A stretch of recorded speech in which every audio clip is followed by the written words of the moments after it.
Welcome to another message from Columbus First Assembly. Thanks for listening as we strive to learn and live the Word and ways of God. Our hope is that you're encouraged by today's message. It is my honor to introduce our speaker today, Pastor Tim McNamee. I think most of us know him and, of course, love him. He and his wife, Kathy, minister through Blue Tassel Farm Ministries, along with James and Jacqueline Miller, his son and daughter-in-law, and what an incredible ministry it is. They minister to youth, to children, to youth, to the homeless that come from the inner city and spend time at the farm. I always think of the verse in the Bible that talks about the least of these. When you have done it unto the least of these, you have done it unto me. And I know their reward is going to be immense when they get to heaven. So I am always blessed when Pastor Tim shares with us. So if you would welcome him, he is going to be sharing the word with us today. All right. Good morning, everybody. How's everybody doing? You good? You feeling strong today? I need some strong people in the house today. You feeling good today? You feeling strong today? It's good to be in the house of God, right? I just checked the thermostat. It's 72 degrees in here. I'm going to raise that to about 80 by the time we're done. All right? It's going to get hot in here today. It's going to get hot up in here today. But we're glad to be here. Glad to see everybody else here. We've got a good-looking crowd today, and it's certainly been some kind of experience for all of us. And I've been preaching around the different places in the state, so we haven't been here very much, but it's good to be here today. And I was glad when Pastor Rick called me. I was sad for the reason that he called me, but always want to be here for this pastor and his wife and this church, this great church that we all have the pleasure of being in. I want to talk today a little bit about faith, and I kind of touched on this when we were doing our discipleship walkthrough. So if you came to my discipleship class when we were doing that, we touched on this just a little bit, but I want to talk to you a little bit more about it today. I want to take it just a little bit deeper because I believe that God is on the move. I've been meeting with pastors, just talking to them about what it looks like on the other side of the virus, what it looks like on the other side of this whole thing. And we're still in the middle of it. We're not even to the other side yet, but we're still kind of in the middle of it. But on the other side of this, when things do, if they do, ever get back to a normalcy, it's going to look different. It's going to look different for our families, for our churches, for maybe our job places, all those things that are different right now. Who knows what they're going to look like on the other side of this? But the one thing I do know is that God wants something to look a little different on the other side of this. I think He wants us to be different on the other side of this virus than we were going into it. And so I want to talk to you today. The title of this message, if you want to write down a title, is this: Faith is not in the faucet. So write that down because I think that'll be significant as you try to remember some of the points today. Faith is not in the faucet. Thomas Edward Lawrence, born August 16th, 1888, he was a British liaison to the Arab rebels who held back Turkish troops in World War I. You would know him better as Lawrence of Arabia. In his book, The 7 Pillars of Wisdom, he wrote this: during the war, he formed close friendships with many of the sheiks in Arabia. He brought them back to England to show his appreciation. They had a great time. They even met the Queen while they were there. But on their last night, he offered them anything that they wanted to take back to their desert homes. Anything at all, he would provide them to take back to their desert home. They led him into the hotel room where they had stayed for the last few days and took him into the bathroom and into the bathtub, and they pointed at the faucet and said, "We want to take faucets back with us so we have running water in the deserts." They had no idea that the faucets in and of themselves were worthless, that without a power source, without a supply, that it was useless. They had no idea. All they knew is that the thing that they desired the most was coming out of that faucet. Turn to the book of John, chapter 7 with me. Verse 38, this is funny, I preached at a church in Indianapolis, one of our partner churches, and they're still on a mask mandate. So they asked me to sing. I had to wear a mask to sing. And then they asked me to preach, and I had to wear a mask to preach. And I didn't realize how many times I licked my finger to turn my pages. I just kept hitting the mask, and it was a mess. It was terrible. But I'm glad I can lick my finger and turn my pages today.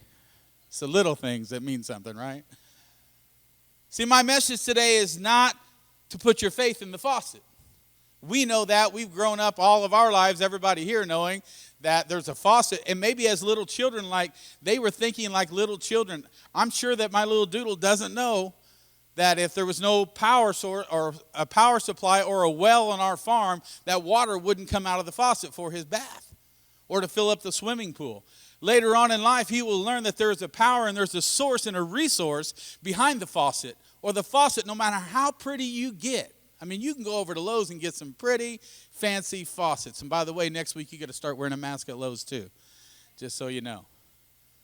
So my message today is don't put your faith in the faucet. A faucet can be 24 karat gold, and they have those.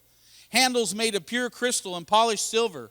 It can turn itself on and off. They have faucets now that when you get within 2 or 3 feet of them, they just come on.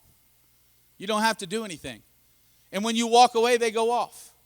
How many just loved it when they came out with the toilets that didn't have handles anymore? I mean, you just walked up, and when you left, it took care of business, right? It can turn itself on and off, but where there is no power, that faucet has no purpose.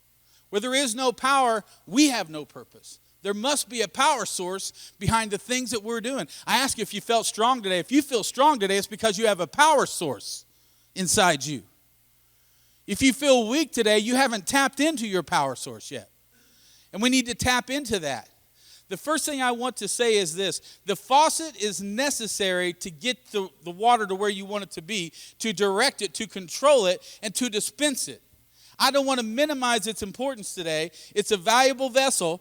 God needs the faucet for the power to run through it, and the faucet for God are human vessels. We are the chosen faucets. We're like that row at Lowe's or Menards, and you see all those faucets, and they're all different. They're all beautiful. They all have different functions. Some of them are a little more simple. Some are a little more complicated, and that represents who we are. Some of us are very simple. I'm a simple guy. I've always preached and always said and always sang that I'm just a simple man. I love that. I want to be simple. I don't want to be complex. I don't want to be too deep. I don't want to be a deep theologian that comes in here and gives you all the Greek words and the Hebrew words. That's not me. I'm just a simple faucet. I'm just someone that just likes it simple. And I want to take you to a place today where God begins to show us things. And you can hold your place in that on that verse that I gave you. But see, here's one thing. Don't take this for granted. Listen to me closely, Columbus First Assembly of God. Do not take for granted what just happened on this stage. The power of worship.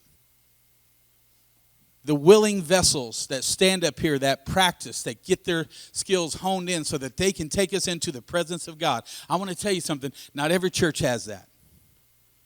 And as a traveling missionary, I can testify to that. But when you walk in here, thank God for this worship team. Let them know you appreciate them today, would you? Let them know you appreciate. Because we don't have performers at Columbus First Assembly. We have worshipers. And I've been to performance churches, and I've been where they don't have any worship, but we have worshipers. True vessels that have stood up here and said, I'm going to allow God to flow through me today. Through me today. See, it makes no sense. It boggles the mind. It's abnormal behavior. It's an overwhelming, never-ending love and a reckless love that God would use vessels like us. How many times have you let God down? If you held up both hands and both feet, you would be lacking by a few thousand times, right? Doesn't make any sense that he would continue to use us as vessels. It doesn't make any sense that he would use Moses, who was a stutterer, to go and free the children of Israel. It makes no sense that he would use David, whose armor didn't even fit, or Timothy, who had ulcers, or Jacob, who was a liar. David had an affair. Paul was legally blind. Did you know that? Paul was legally blind. Why use that guy? Abraham was too old. David was too young. Peter was afraid of death. Lazarus was dead and God used him. It's amazing. It's reckless, isn't it? That's not who you choose.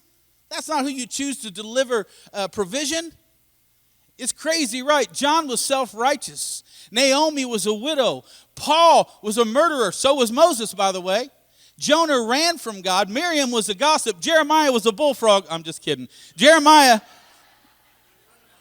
he's a good friend of mine. Come on, somebody. He wasn't a bullfrog, but he did battle depression. Why use Jeremiah? Elijah was burned out. Noah got drunk and then some. Did I mention also that Moses had a short fuse? These are the vessels. These are the faucets that form our very faith, that teach us like it's teaching us today. These are the chosen ones, but God doesn't require a job interview. He's not looking for the perfect golden, pearl-handled vessel. He doesn't need a job interview for you. He doesn't fire like most bosses do or hire like most bosses do because he's more like a dad than a boss. Now look at John chapter 7, verse 28.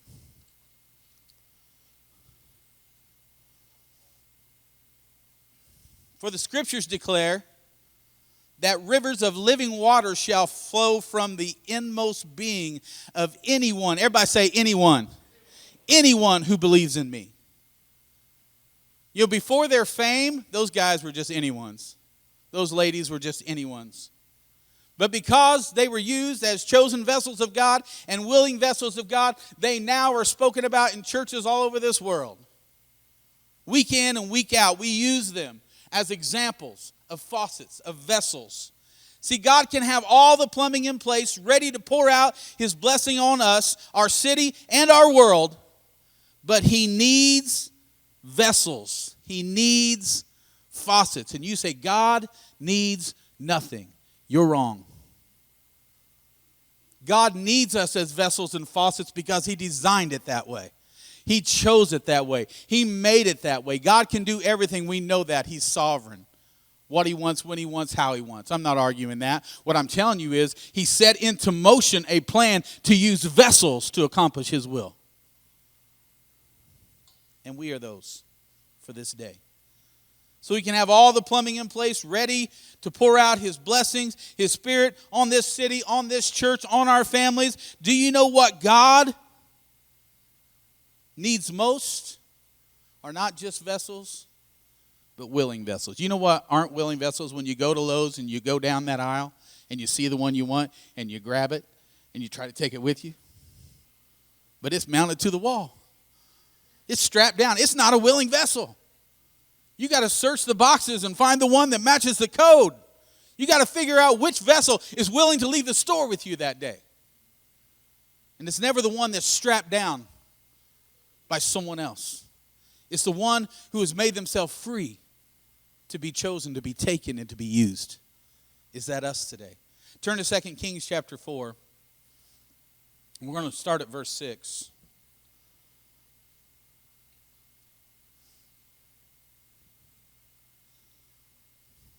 Listen, as you're turning there, God is willing and very able to pour out his incredible blessings. There's not an issue there.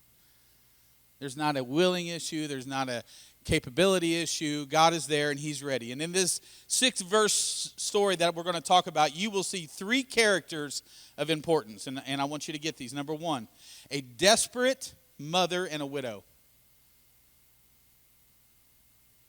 Sherry talked about our ministry and who we minister to, and right here is the definition of who God's called us to. Desperate mothers and widows. Single moms, widows. It's a big part of what we do and who we minister to and who we have for a long time. This week was pretty amazing. I signed up in Jennings County through a little thing, kind of like Help Columbus thing. It's just called Community Opportunities. So every now and then I'll get a text or I'll get an email saying, here's a need in our community. Can you meet that need? And it goes out to a lot of people, not just me. First one that responds, we go and take care of that problem. And I got information about a single mom. Well, she wasn't a single mom. That's what it said. But she was married, had a small child. And we got word that the child was sick and an invalid. And so for about 30 days prior to that, our central air unit went out. And I had 3 different air conditioner guys come out, try to fix it. So about 30 days later, we finally get it fixed. But in the meantime, I got window units all over that farmhouse. I mean, we're not going to suffer unless we have to. That's my motto. So we bought these extra window units, and knowing we would use them later for the cabins up in the corral. And so got this call, and I called her back and said, I'll take care of this need. And so talked to the mom, and I said, what's the need? She said, well, our central air is out. Landlord can't fix it for 10 days. We just need to borrow a window unit, maybe a fan. I said, okay, no problem. I talked a little bit more to her and found out what the real need was. I talked to Kathy, and I said, hey, just with what we just went through and the misery that we were going through without our air conditioning, I believe God's telling us to take this window unit over there. And so we did, and I took it over one night and took them a fan. I took them a little bit of money for the medicine that they didn't have for their child. They had both lost their jobs. They didn't have an invalid child. They had an invalid parent, a father who was staying in this one room, and it was just 100 degrees inside that house. It was just, and I want to be honest with you, it brought me back to a place to remind me of the things that God has called us to do.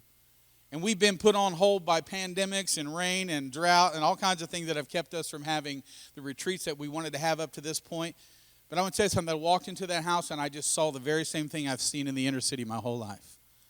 The house was in deplorable conditions. It was terrible. Animals everywhere. It smelled bad. I couldn't hardly breathe. I put the window unit in, gave him the fan, and got out of there about as quick as I could. But it reminded me of my calling. It reminded me that people are out there living in those kind of conditions and not really even understanding that they're living in those kind of conditions, that we would call something like that a condition. But it is. How we live is a condition.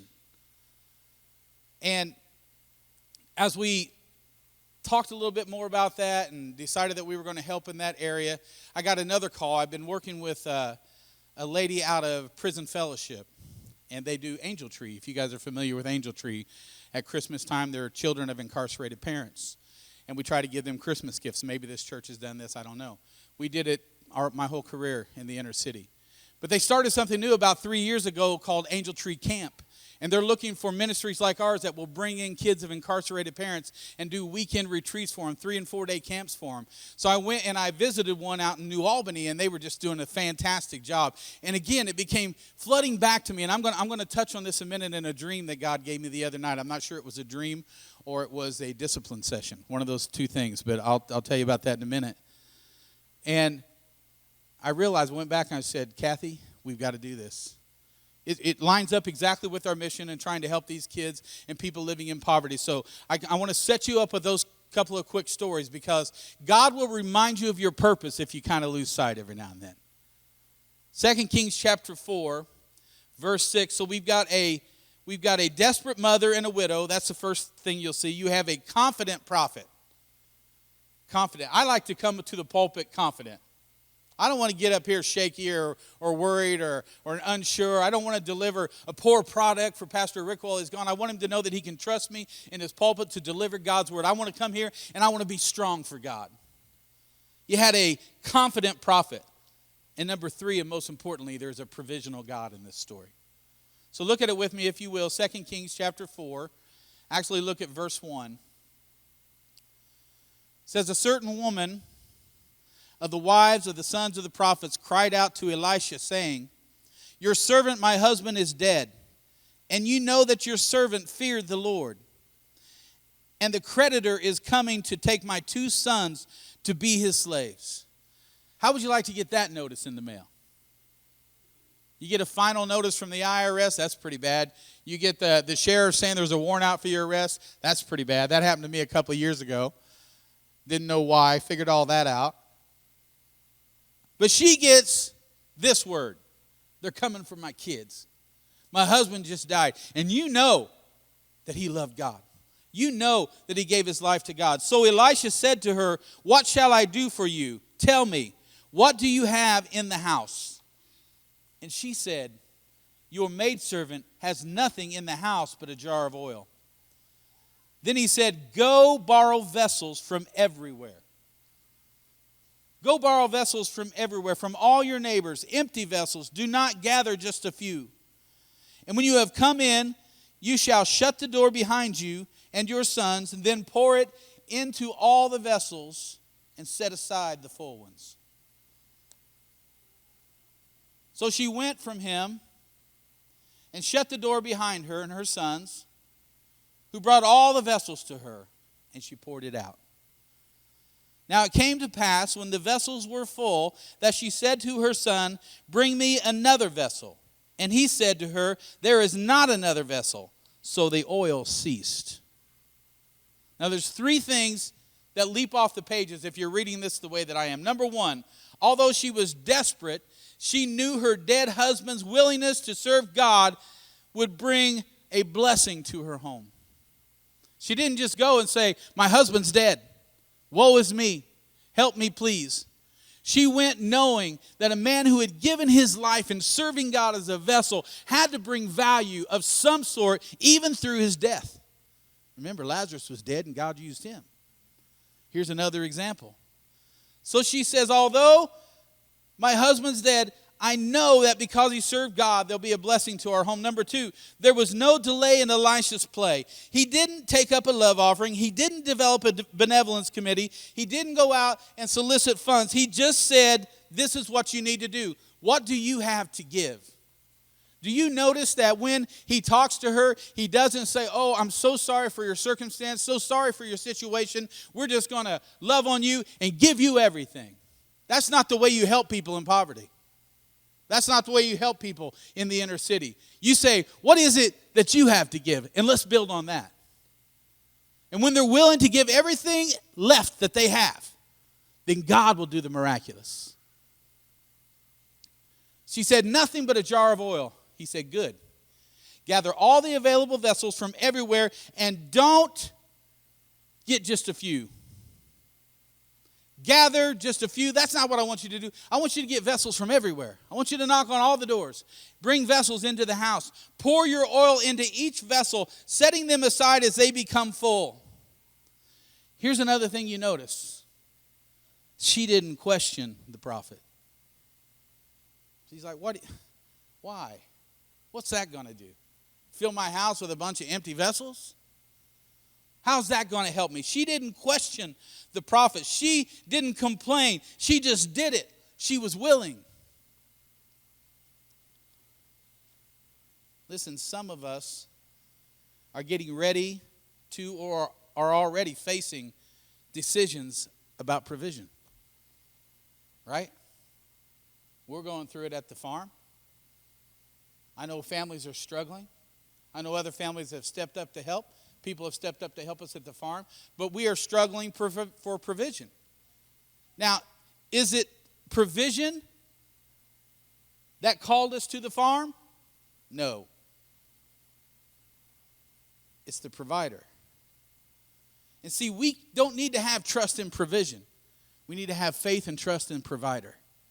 That if he called us, if he's called you, if he's sent you missionaries, if he's told you right here in this city what to do, and you're struggling for resources, don't get faint-hearted. Don't put your faith in provision. Put your faith in the provider. You're desperate like the widow, but are you willing like the widow? It's okay to feel the pressure. It's not okay to give in to the pressure. It's okay to feel it and even have it drive you to your knees to talk to your provider about provision. There's nothing wrong with that. But it can't come with fear. Don't be afraid. You're afraid if you put your faith in your provision. You won't be afraid if you put your faith in your provider. It drives away fear. You're gonna run to seek God's glory, to seek godly counsel. That's what you're supposed to do. There's nothing wrong with that. That's what today's for. I mean, if you need prayer about something at the end of the service, you should be up here at these altars to the sides and pray and talk to your provider.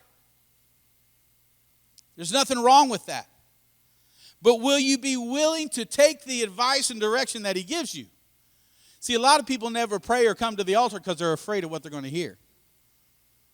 If I go down there, I know exactly what God's going to tell me I need to do.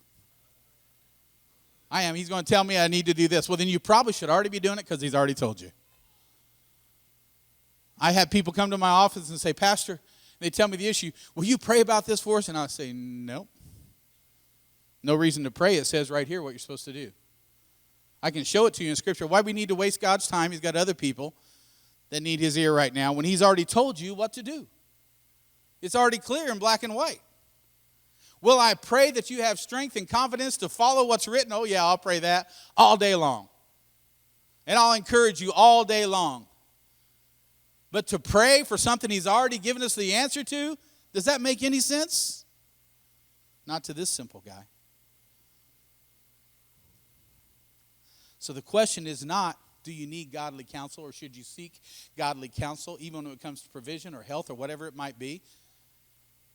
The issue is, will you take the advice that you're given? 90% of the issues I give counsel to do not require a miracle, just a willing vessel. Oh, Pastor, I need a miracle. No, you just need to be willing. I need God to rain down and do something in this situation. He has. He sent you. 90% of all the counsel that I give don't require that miracle. I'm all for miracles. I've seen miracles happen in my life. I've seen miracles happen in my ministry. But miracles come due on God's date, not on my desire. God's going to do a miracle in my life. He's already got it planned. He's already got the date picked and the time. Do I need to pray? Yes, because he tells me to pray. Someone willing to give up something that they have to gain what they need is the person who is going to see the miracles of God in their life. Let me say that again. Someone willing to give up something that they have to gain what they need is the person that will see the miracles of God in their life. The widow gave everything she had. She had one thing left to save her sons, and it was a jar of oil. And the third thing is this: can anything stop God from blessing us? I mean, come on, you're students of the Word. Can anything stop God from blessing us? And I'm going to tell you, only God himself can stop him from blessing us if he wants to. That's God. Only God. As it was with the widow, it is with man today. Look at verse 6 again. This is what it says. It says, now it came to pass when the vessels were full that she said to her son, bring me another vessel. And he said to her, there is not another vessel. So the oil ceased. Now I want you to get this today. If you don't get anything else, please get this today. For your life, for your church, for your family. The only thing that stopped the flow of oil was the lack of another vessel. You hear me today? The only thing that stopped the flow of the oil that day for that widow was because there wasn't another willing vessel. How do you keep yourself to be a willing vessel? It means that you have to continue to pour yourself out into your family, into your life, into your finances, into your community, into your church. Because if your vessel is full, God's going to stop. I put a post on Facebook yesterday. Just kind of hit me as I was working on this message. I don't even know if I can remember, but it went something like this about God's provision. Should God's provision be drawing interest or stirring it? Let that sink in for a minute. Should God's provision, what he's given us, should it be in a bank account somewhere just drawing interest, or should it be stirring up interest in the kingdom of God? I'm a believer, and if you got it, get it out there and make it work for God, because it's his anyway. I know there's a balance, and we should check our balance, and I'm not saying you shouldn't save. God bless everybody that's doing that. I think it's a smart move. But if you're saving more than you're using, I believe your balance needs to get back in check. For us to see God move in our lives, we need to keep our vessels empty so that he will continue to send the oil. He'll continue to keep it full. The only thing that stopped the flow that day, if she'd have had 100 more vessels, 100 more would have been filled. The only thing that stopped the flow of the blessing of God is that there wasn't a willing vessel left in the room. And you got to ask yourself, are there willing vessels left in this room? Are we pouring ourselves out with our faith? Are we pouring ourselves out with our witness? Are we pouring ourselves out with our testimonies? Are we keeping the jar half full that God will keep it full for us? That when we wake in the morning and we've spent 75% of everything that we are, when we wake up in the morning, it's dripping over the top again. Don't ask me to explain why God decided to use imperfect vessels to accomplish his perfect will. It doesn't make sense to me that God, who can do all things, would choose to restrict himself to moving through imperfect, flawed, inconsistent humanity. But he did, and I don't have the right to question his decision. I'm like the widow. I'm not going to question the great prophet. I'm going to try to just do what he asked me to do. I don't know why the Creator chooses to move through his creation, but he does. That's why our motto at Blue Tassel Farm is teaching the love of God through creature and creation. God will use a goat to save a child. He'll use a chicken to make a difference. I'm not kidding. If God is always seeking for men and women through which to move, don't you want to be the one that he finds? At the day of Pentecost, God poured out his Spirit upon all flesh. He was filling vessels that day. Read the story. They weren't all human. Everything in the room got filled because God is pouring out his blessing and his provision. God needs vessels because he set it into motion that way. He said, I'm going to save this world. I'm going to bring about heaven and earth. I'm going to bring all that about. Everything that you've read about, everything you hope for the future, God's going to bring it about. And guess what? He's going to use people to do it. Perfect and imperfect.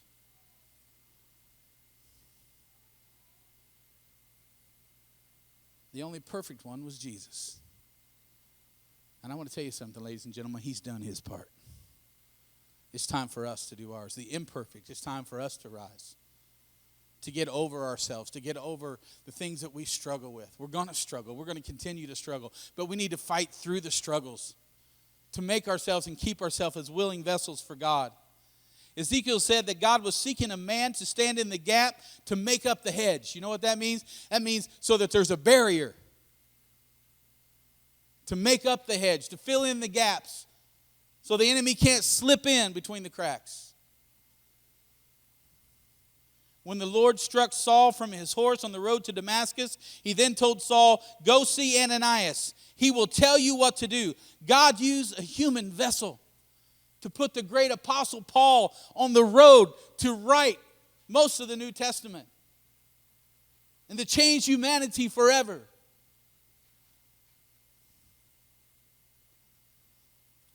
You say, well, he did, knock him off his horse. Didn't seem like he was very willing. When I was a freshman in high school, God hit me in the head with a concrete floor to change my vision. Took most of my vision. That's why I'm legally blind today. But I will tell you this, he took away physical vision to implant spiritual vision. Because he knew the path that I was going to go down wasn't the one he intended for me. So he took away the one thing that could supply me with the thing I thought I wanted. And he replaced it with spiritual vision that gave me everything I never knew that I needed. He's a good God. In the book of Revelation, John says that God, because he could find no man to open the book of salvation, so God himself took on the form of man to bring redemption. Can I tell you something? If you won't do it, it ain't going to stop him. If you won't do it, he'll do it himself. Do you understand how important you are to the work of God? God will not move without a vessel. Even if he's got to send his only son, he's going to use a vessel. Tuesday night, I believe it was, Kathy, right? Tuesday or Wednesday night. I went to bed early because I was wrestling with God. If you've not been on my Facebook page, I encourage you to go there. You can read more of the whole story of what happened to me Tuesday night. I'll give you a little glimpse today. But just go to my name under Facebook and you can see that story. Tuesday night I went to bed. I've been wrestling with God.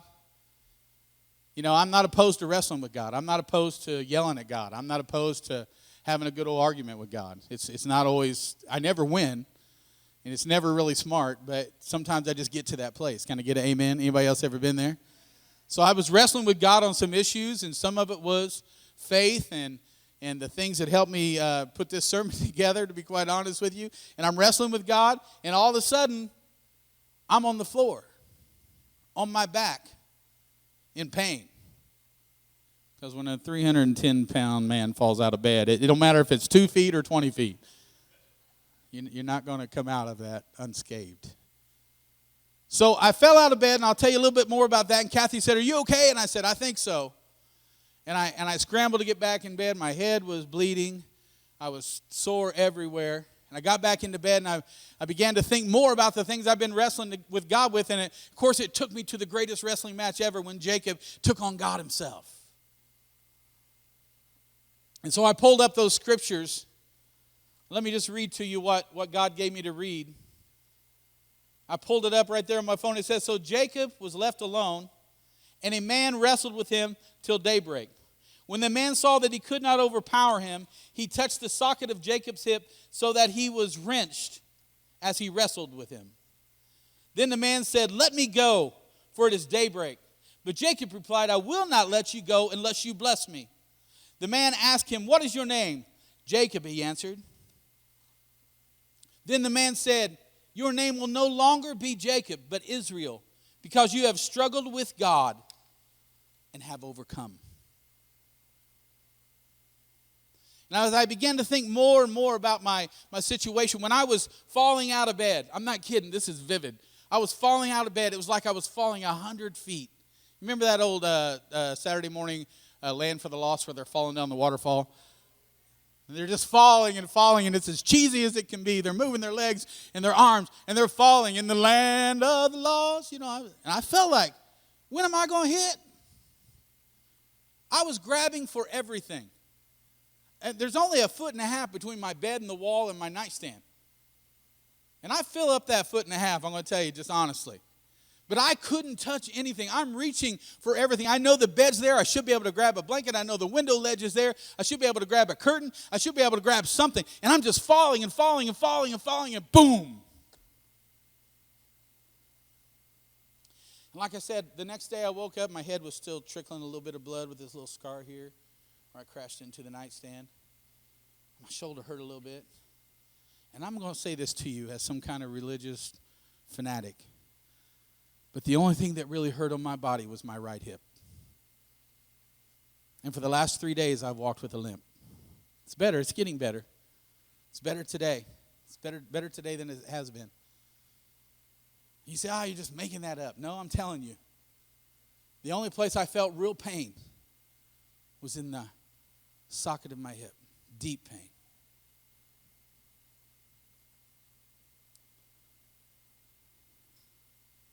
And it hit me this morning as I was praying. We applaud Jacob for his perseverance, and we should. There's a great lesson to be learned from a man who will say, I'm not going to stop with you, God, until I get my blessing. That's perseverance. And we should applaud that, and we should teach that, and we should practice that. Our great pastor teaches us those things week in and week out. But it hit me today when he said, your name is now Israel, which means met with God or battled with God. It hit me today that it wasn't just perseverance that allowed him to overcome. Listen, I'm not making up these words. It says he overcame God. It wasn't just his perseverance, but he had no power. Listen to this. He had no power to overcome God except the power that was given to him by God. Think about that for a minute. We applaud him for overcoming. But he had no power in and of himself to even overcome. Because if you have power of perseverance, it's given by God. If you have power to overcome the struggle, it's provided by God. If you woke up today, you're here because of God. He had no power in and of himself other than the power that flowed through him by the same God he was trying to overcome.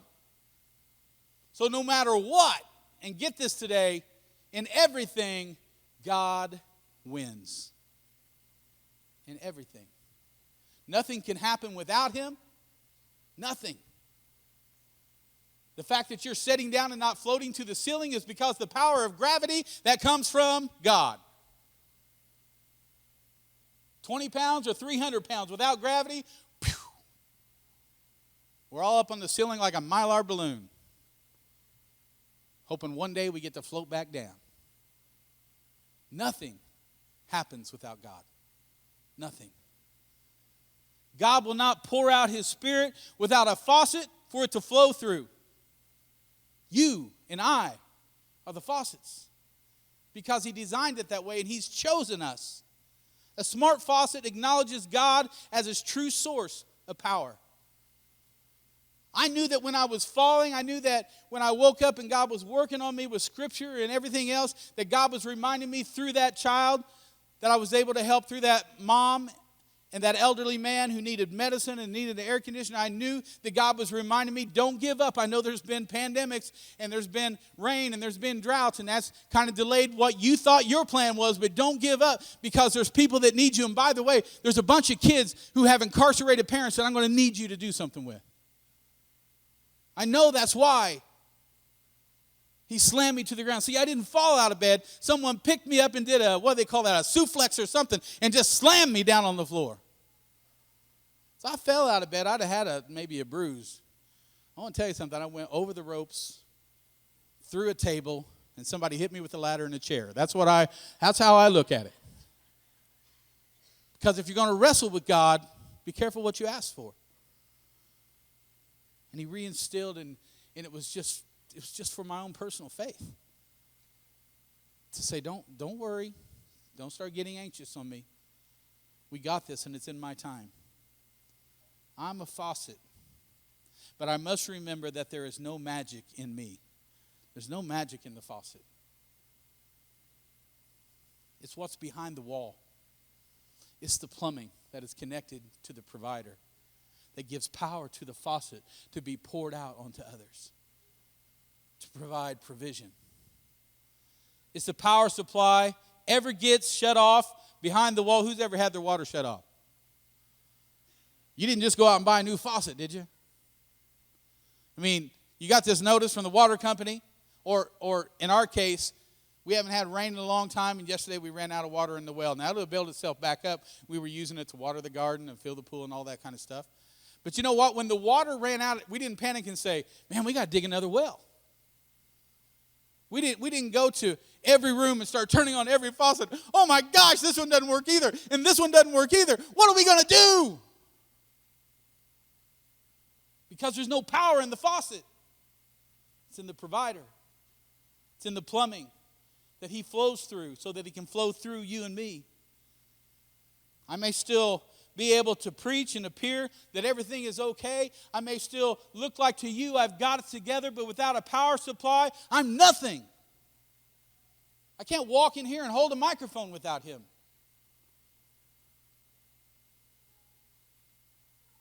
We try and we work and we're imperfect and we're like Paul. The things we want to do, we don't do. And the things we don't want to do, we find ourselves doing. And Paul, the great apostle Paul, was struggling with those things. But he never lost his faith in the power behind the faucet. He knew that he was a vessel that God was using to pour out to the Romans and the Ephesians and the Colossians and the Corinthians and the Galatians. He knew that God was going to use him to do great things no matter how imperfect he was. In 2 Corinthians chapter 4, verse 7, it says this, "But we have this treasure in earthen vessels, that the excellency of the power may be of God and not of us." It's a treasure. The power is God, and I am only an earthen vessel. I can't sing well enough. I can't preach well enough. I can't organize well enough to duplicate what the power and only the power of God can do. It's not in me. It's not in any of us. It's through us. It's through us. You don't have to turn to all these scriptures because we don't have time, but Romans chapter 12, verse 3 says this, "For I say through the grace given unto me, to every man that is among you, not to think more highly of himself than he ought to, but to think soberly according to as God has dealt it." Every man has a measure of faith. Every man. One of the greatest things I've ever discovered was at Lowe's last week. Not a faucet, but I've been troubled seeing things, smaller things. I'm still My eyes are still scoring high enough to drive and no problem there and all that. But Kathy's, she's my honey, and she's got a honey-do list. Can I get an amen out there? So she's my honey, so she said, hey, could you build me a screened-in porch? And I'm like, yeah, I think I can do that. I thought it'd take me about 2 weekends.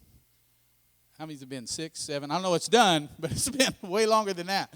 And part of the reason is that I couldn't see the 1/16 of an inch and the 1/8 inch anymore in the ruler.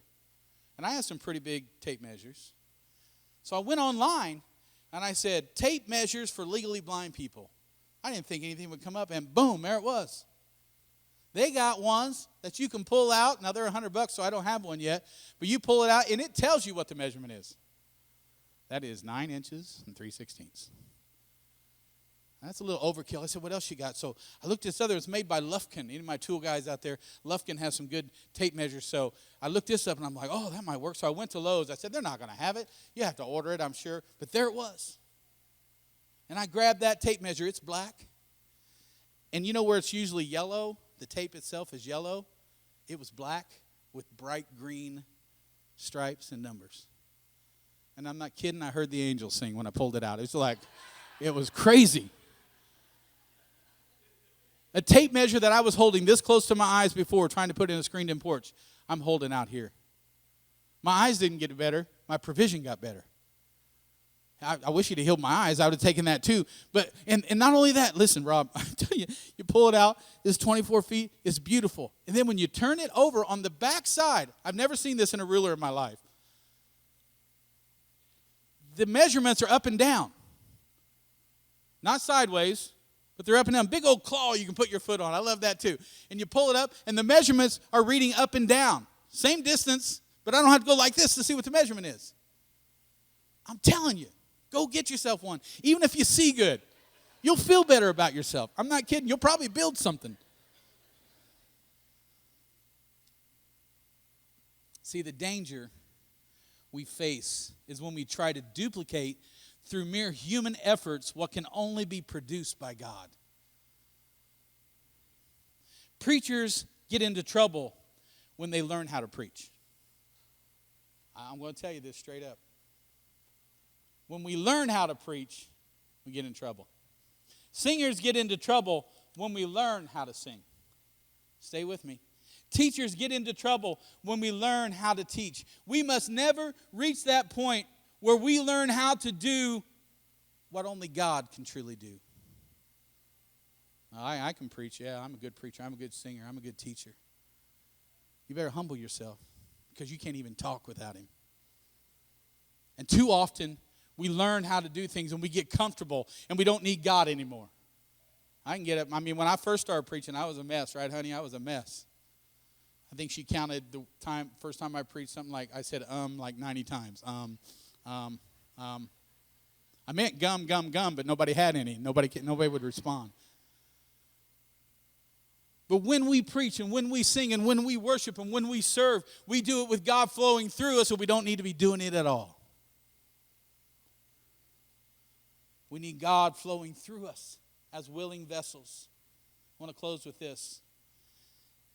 And worship team, you guys can come on up. In the year 1847, a doctor from Edinburgh, not Indiana, Sir James Simpson, discovered chloroform. And he discovered that it could be used as an anesthetic to render people insensible to the pain of surgery. Oh, man, we ought to be grateful for chloroform. From his early experiments, Dr. Simpson made it possible for people to go through the most dangerous operations without fear of pain or suffering. Some people even claim that it was the most significant discovery in modern medicine at the time, maybe ever. Not a healer, but something that provides for you to be healed without pain. Wow. Some years later, while lecturing at the University of Edinburgh, Dr. Simpson was asked by one of his students, "What do you consider to be the most valuable discovery of your lifetime?"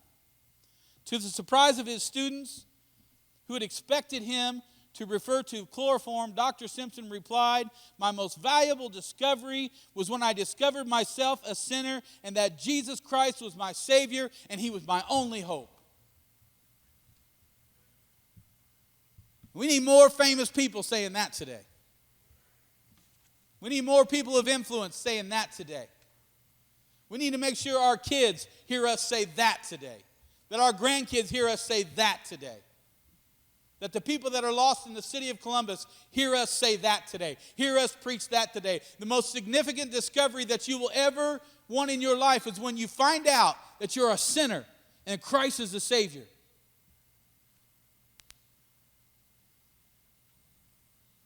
The most valuable discovery that you and I can discover this morning is the very same thing. That no matter how smart we think we are, how good we think we are, how powerful we think we are a bag of dirt without God. I'm still just a sinner saved by grace. There is no power in me. I am just the faucet, the conduit, the vessel through which His power flows. So the question for us today is this, guys. Go ahead. How's your vessel looking today? When you were getting ready for church this morning, did you look over at your vessel and say, oh, you're good, you're full, just like last week? I don't need God to do anything this week. No, I'm full. I want to encourage you today. I know it's going to be 95. You don't have to do it today, but maybe you should. Go empty your vessel someplace. Go to a restaurant, walk up and pay for somebody's food. Say, God bless you. One of the most powerful things we did in the inner city is we had these cards made, and they had the scale of justice on the front. And a lot of churches have done this, not my original idea. On the back it says, John 3:16, your debt's been paid. Maybe you guys have done this in the past. You can make up your own on your computer. You can go home and do it today. And by evening time, you can drive through McDonald's, pay for your meal, tell the cashier, I want to pay for the car behind me, and pay for theirs. And then hand her that card and say, will you give this to the car behind me when they pull up to get their food? Your debt's been paid. Empty your vessels. God convicted me when this virus hit to do something called ministry is where you make it. I simply took my guitar out and I sat in front of businesses as people were coming in and out, sitting in the Walmart parking lot, Sanders Grocery and Deli, O'Reilly. And I was just praying, singing love songs to Jesus right out in the parking lot. People would stop, talk to me. Even some of them tried to give me money. Some of them forced money on me. But I just wanted to go out and empty my vessel. I didn't want to sit around while people couldn't go to church anymore. While people couldn't go to dinner anymore. While people couldn't get out and fellowship with their friends and their families. Couldn't even get together with friends and families. Birthdays passed and anniversaries passed and we haven't been able to get to. And people are passing in the hospital and a husband can't even be with his wife while she's dying. Christians, we have to go out and empty our vessels. And God will continue the flow. I don't have the strength, Pastor Tim. I'm working too many hours. Let God provide the strength. I'm not talking about going out for a 10-hour day. I'm talking about sitting someplace for a half hour. Walk into a restaurant. Pay for somebody's meal. I don't know. There's 1,000 different ways you can empty your vessel. But I'll tell you this. If your oil's getting stale, it's because it's been setting too long. Today, I just want to pray for you. If you bow your heads with me and pray. Father in heaven, I thank you for this church, God. But the church is a building, Lord. We know that. And it's a great building, and it's a great provision. I feel the coolness of your spirit in here today. But God, the church is your people. And God, we are your vessels today. So I want to challenge this congregation, not just for this week, but from this point on, if they've not been already, to empty their vessels and to trust you to fill it. We're going to leap out and do this angel tree thing even when we're not ready. Because we trust you that you sent us the message through a dream. And we just trust you, God. We want to be like the widow. We just want to give you everything we've got. And I pray that blessing on every person in this room. I pray it on them right now. And God, they will analyze their own vessels and do accordingly. I'm not here judging anybody because I don't know their vessel condition. I just know mine. I just know mine. And so, God, I just thank you today for an opportunity to bring your word in this wonderful home that we call Columbus First Assembly. Thank you for the time we've had of worship where we could kneel at your feet and just love on you. Just love on you. God, we want to heal your heart too. We know how bad it hurts as humanity continues to fade and fall. And while we know you told us it would happen, that doesn't mean it hurts you any less. We love you, God. And we thank you. And we praise you. Amen.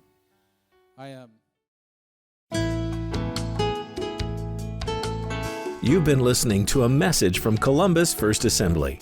We hope that you've been encouraged in your spiritual journey.